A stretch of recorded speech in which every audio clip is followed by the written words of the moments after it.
Assalamualaikum warahmatullahi wabarakatuh. Selamat pagi, siang, sore, dan malam.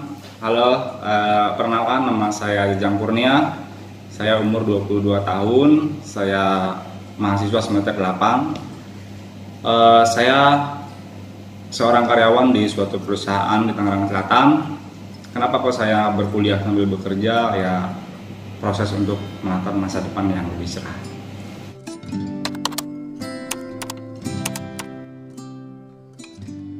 Masa depan itu apa? Masa depan itu cita-cita bagi saya. Cita-cita yang harus saya raih, cita-cita yang harus saya gapai untuk mendapatkan kelayakan hidup yang lebih baik, kebebasan finansial, serta hidup yang lebih nyaman dan damai untuk hidup saya sendiri, beserta dengan keluarga-keluarga saya. Gitu.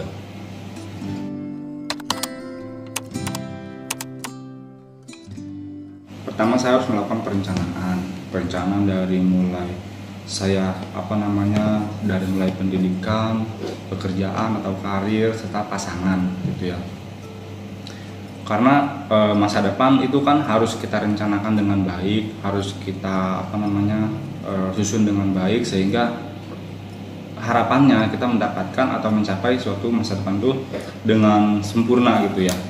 Nah, tapi tahapan yang saya lakukan pertama, saya perbaiki di pendidikan saya gitu kan. Pendidikan saya memang selama ini saya masih tahap untuk belajar. Saya masih umur 22 tahun, saya masih muda, saya memiliki latar belakang yang mungkin orang-orang jarang melihat latar belakang, hanya melihat oh saya tiba di titik ini gitu kan. Yang paling pertama saya siapkan, saya dulu di kampung SD dengan nenek gitu kan ya. Saya tinggal dengan nenek selama 6 tahun, ibu saya bekerja di Jakarta. Saya orang kampung dan memang saya juga kurang pergaulan gitu di kampung. Nah, di kampung ini saya sering dikucilkan karena saya termasuk orang tidak berani untuk menyampaikan pendapat. Bahkan saya berteman pun hanya dengan anak-anak yang di bawah umur saya gitu kan. Sedangkan yang seumuran terkadang saya tidak berani untuk bergaul dengan mereka karena saya merasa mereka tuh jauh lah. Kadang mereka tuh sering menindas saya atau sering mengolok-ngolok saya gitu kan, sehingga saya kurang pergaulan di masa SD itu kan. Nah, setelah saya lulus SD, ibu saya mengajak saya untuk sekolah di Jakarta gitu kan, di Jakarta Selatan. Saya lulus SD dengan nilai yang sangat rendah. Dulu itu masih tiga mata pelajaran SD untuk UN ya. Itu minimal rata-rata itu 5,0 untuk mendapatkan syarat kelulusan, dan saya rata-rata ujian nasional itu cuma 5,5. Jadi diambang batas antara lulus atau tidak gitu kan. Nah, itu saya mau pindah ke Jakarta pun ragu, orang tua pun ragu saya mau pindah ke mana, mau ke sekolah mana, di Jakarta ada yang terima atau tidak gitu kan.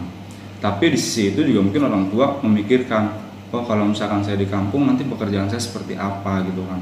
Terkadang ya tidak jarang gitu perusahaan-perusahaan sekarang tuh melihat latar belakang pendidikan gitu kan.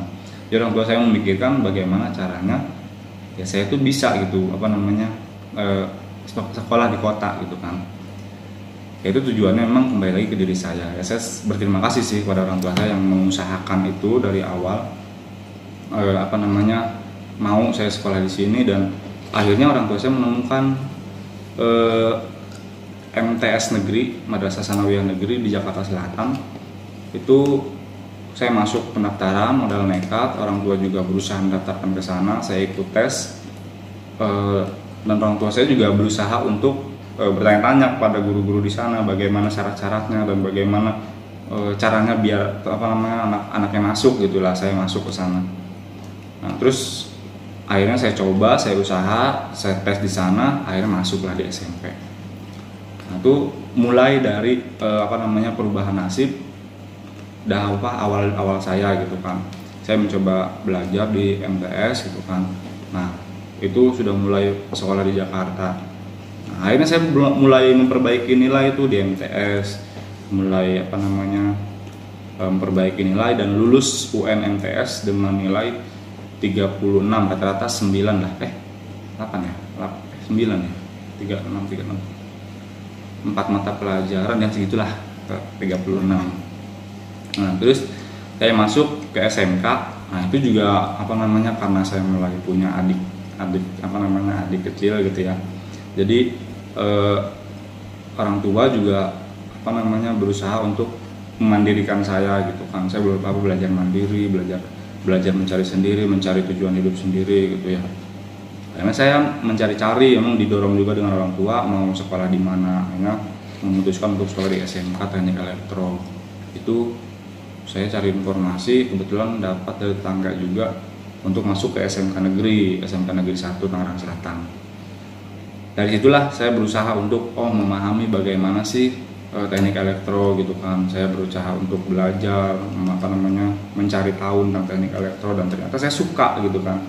Saya suka di teknik elektro. Kenapa? Karena banyak rancangan-rancangan teknik di situ, entah itu wiring diagram dan lain-lain tentang kelistrikan. Itu saya suka. Akhirnya saya dalemin di situ. Saya mulai menyukai teknik elektro, saya belajar, saya membuat komponen-komponen dan lain-lain. Itu juga salah satu titik untuk mempersiapkan masa depan saya gitu kan. Nah, setelah saya lulus, awalnya saya ikut organisasi dakwah di sana tentang rohis lah. Saya berusaha ikut organisasi, dan di sana juga saya berusaha untuk menyampaikan pendapat gitu kan. Memang agak malu-malu, cuman kan harus berani untuk menyampaikan apa sih yang saya mau gitu kan. Nah, dari situlah saya mulai belajar. Setelah saya lulus, saya memutuskan untuk berkuliah gitu kan. Itu ingin kuliah di Universitas Indonesia. Saya sempat masuk ke tes SBMPTN ya, dulu SBMPTN tuh udah masukin berkas juga udah mulai proses gitu ya. Dan seleksi berkas itu masuk, tapi di samping itu saya ada panggilan pekerjaan di PT di Jakarta lah, suatu PT di Jakarta gitu kan. Nah, itu ada panggilan kerja. Akhirnya ngomong sama orang tua, ini ada panggilan kerja, gimana ya, kuliah aja atau kerja gitu kan. Terserah, orang tua selalu menekankan kepada keputusan pribadi gitu kan. Terserah mau mencari pengalaman apa mau kuliah saja dulu. Kuliah pun ya nggak apa-apa, kuliah kerja silahkan kerja gitu kan.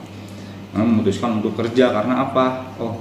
Kalau saya kuliah, saya juga harus memikirkan biaya kuliah itu juga gimana sih caranya biar saya itu bisa memenuhi kebutuhan saya pribadi gitu kan. Nah ini ya sudah, saya putuskan untuk kerja 1 tahun. Saya tidak kuliah 1 tahun, setelah lulus saya bekerja. Nah sambil bekerja juga saya memang orangnya kurang pergaulan sih ya, kurang suka untuk nongkrong, kurang suka untuk ngopi-ngopi, ngobrol, terus juga makan yang nggak jelas gitu ya. Itu jarang meskipun memang saya punya teman yang dekat di SMK, tapi memang mereka juga orangnya keilmuan gitu, maksudnya orang yang suka diskusi atau ya orang-orang pintar lah, maksudnya orang-orang yang suka belajar gitu, sehingga saya juga ikut sama mereka. Nah terus saya bekerja 1 tahun, saya memutuskan untuk kuliah di universitas di Tangerang Selatan. Orang tua selalu menekankan nabung gitu kan. Itu juga untuk kebaikan saya gitu kan. Nabung, kalau emang nggak nabung, belilah apa yang kamu inginkan, entah itu beli kendaraan sehingga punya kendaraan sendiri, entah itu beli apapun dengan uang sendiri gitu kan. Alhamdulillahnya orang tua selalu mensupport untuk kemajuan saya gitu kan, sehingga saya pun kebawa gitu kan dari ilmunya orang tua, karena orang tua kan selalu tahulah dengan pengalaman mereka gitu ya. Nah orang tua juga dulu nggak punya rumah sampai saya kelas 3 SMP gitu, belum punya rumah, masih ngontrak gitu kan. Tapi mama tuh selalu menunjukkan gitu kepada saya bahwa bisa loh kita juga punya rumah, meskipun dengan ya keterbatasan, ya kecukupan lah, alhamdulillah kecukupan gitu, kita bisa loh dengan nabung gini-gini bisa.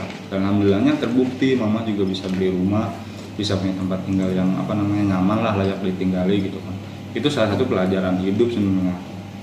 Jadi setelah saya juga berusaha untuk ngikutin jejaknya, dari mulai saklek untuk nabung, jarang jajan, itu juga ya itu perjuangan gitu, tahapan untuk saya tuh bisa mencapai titik sekarang gitu kan. Saya bisa berkuliah secara mandiri gitu kan, terus juga bisa beli kendaraan secara mandiri, nabung. Nah itu juga salah satu tahapan saya bagaimana sih saya merencanakan hidup gitu kan. Tapi dengan adanya dukungan orang tua, ya saya bisa di titik ini karena bantuan mereka gitu kan. Dan itu juga perlu konsistensi dari saya gitu kan, karena kembali lagi itu ke pribadi kalian masing-masing. Ketika memang kalian mendapatkan saran dari orang tua atau maupun dari teman, tetap itu kembali lagi ke kalian masing-masing gitu kan. Karena ya itu saya menekankan, ya saya mau gitu untuk belajar itu gitu kan, untuk ya saklek lah sama diri saya sendiri, harus kasar sama diri sendiri gitu kan, harus berusaha, ya inilah hidup itu kan. Nah dari situlah saya juga itu salah satu motivasi terbesar dari hidup saya gitu kan, perjalanan karir saya gitu kan. Meskipun saya sekarang masih proses belajar gitu, dan saya juga punya kemauan untuk menikah muda. Kenapa kok saya punya pengen nikah muda? Pertama ya saya punya teman yang tuh untuk jalan-jalan lah, untuk hangout makan lah, ya itu saya sama orang yang udah halal gitu kan, makanya saya pengen nikah muda. Dari situlah juga saya harus sudah berusaha mempersiapkan gitu kan, mempersiapkan nikah muda itu tidak mudah gitu kan, karena ya yang saya tahu nikah itu kan bukan sekedar hari ini dan besok, tapi nikah itu setelah akad sampai masa tua nanti, bahkan sampai meninggal pun gitu kan. Itu harus dipersiapkan dari mulai mental, dari mulai karir, dari mulai pendapatan pribadi, terus juga bagaimana cara manajemen keuangan, manajemen waktu, perasaan, itu juga harus dipersiapkan sebagai laki-laki gitu ya. Karena laki-laki yang saya tahu ya, meskipun kita hanya bertugas mencari uang itu salah sebenarnya, karena laki-laki itu harus selalu mengayomi gitu kan, harus selalu memberikan ini loh yang benar tuh kayak gini gitu kan. Karena ya yang saya lihat ada banyak gitu ya, enggak sedikit yang nikah muda itu kadang banyak cekcok, banyak pertengkaran, banyak kesalahpahaman. Itu kembali lagi sudah seberapa siapkah mereka menikah muda gitu kan, itu juga harus dipersiapkan. Karena selama ini pun saya harus berpikir ke arah sana, ketika saya nikah apa yang harus saya siapkan gitu kan. Entah itu tempat tinggal, karir, pendidikan, itu juga harus menunjang semuanya gitu. Makanya tadi saya bilang pendidikan dan pekerjaan itu sangat menunjang untuk ya masa depan gitu kan. Karena masa depan kita ya setelah berkeluarga ya mati gitu kan, meninggal, itu masa depan kita gitu kan. Nah, bagaimana kita merencanakan masa depan kita dengan baik, ya salah satunya dengan pendidikan sama pekerjaan. Itu sih goal dari hidup saya, ya semoga tercapai gitu kan. Itu juga masih panjang, sekarang masih di tahap ya masih baru naik satu tangga lah, itu pun belum tentu saya napak gitu kan. Saya harus menapakkan kaki ke tangga yang berikutnya, itu juga perlu tahapan yang harus saya persiapkan gitu kan. Mungkin teman-teman semua yang punya saran dan pengalaman ya itu sangat membantu buat kita semua ya bisa mencapai kesuksesan. Itu sangat membantu. Kita harus bersosialisasi, berkomunikasi dengan teman ya, itu tujuannya untuk mencapai kesuksesan. Jadi semangat untuk jiwa-jiwa muda yang memang sedang memperjuangkan pendidikan dan karirnya. Semoga kita mendapatkan kesuksesan.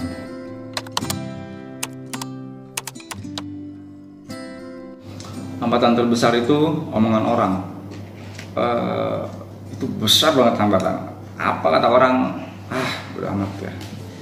Jadi saya pernah mengalami masa-masa ketika saya itu berusaha untuk menekan diri saya, menekan dari lingkungan gitu ya. Banyak omongan-omongan, lu mau kuper, lu mau gimana, lu mau gimana. Ya itu sebenarnya proses untuk kita itu mendewasakan diri gitu ya.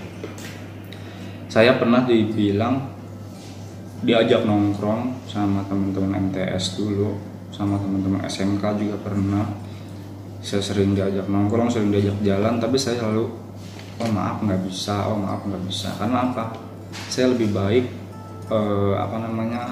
menyimpan keuangan saya atau menyimpan waktu saya buat hal-hal yang lain yang bisa saya kerjakan gitu kan. Nah, memang itu salah satu hambatan terbesar ya, karena omongan orang itu kadang bisa menggoyahkan diri kita, bisa menggoyahkan semangat kita. Nah dari situlah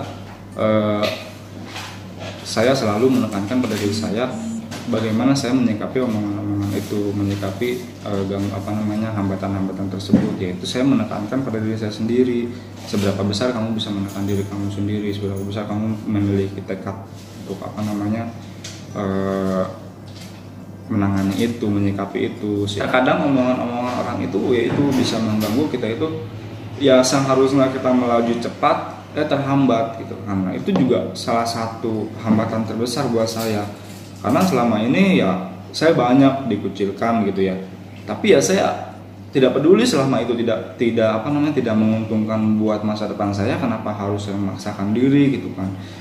Ya saya pun jarang hangout, jarang jalan-jalan ya karena saya punya tujuan lain gitu kan. Kalau misalkan saya ambil itu, saya ikut, tujuan ini bakal terhambat banget gitu kan. Makanya saya lebih menekankan ya sudahlah, ntar aja gitu kan, ada waktunya gitu, memang ada waktunya gitu kan. Ya akhirnya saya berusaha ke diri saya sendiri, ya motivasi diperbesar gitu kan, dan saya berusaha mengalihkan ke yang lain, mensibukkan diri, karena ketika kita sudah sibuk ya sudah lupa dengan urusan duniawi gitu kan. Ketika kita sudah ketika kita sudah mengalihkan fokus kita, ya sudah kita bakal fokus ke situ gitu kan. Jadi belajar untuk memanajemen apa sih yang penting, apa yang tidak, itu sangat penting buat kita. Makanya ya penyikapan saya terhadap hal-hal yang bisa menghambat, ya fokuskan pada tujuanmu, maka ya sudah kamu bakal ikut sama tujuanmu. Tapi ketika kamu bisa, oh ya udah belok kanan dulu, ya udah kamu bakal banyak jalan, sehingga ketika banyak jalan bercabang tidak akan fokus, tidak akan dipercepat lah. Ibaratkan kalau bis lewat tol sama lewat jalan alternatif pasti akan berbeda waktunya gitu kan. Itu tergantung pada diri kalian masing-masing gitu.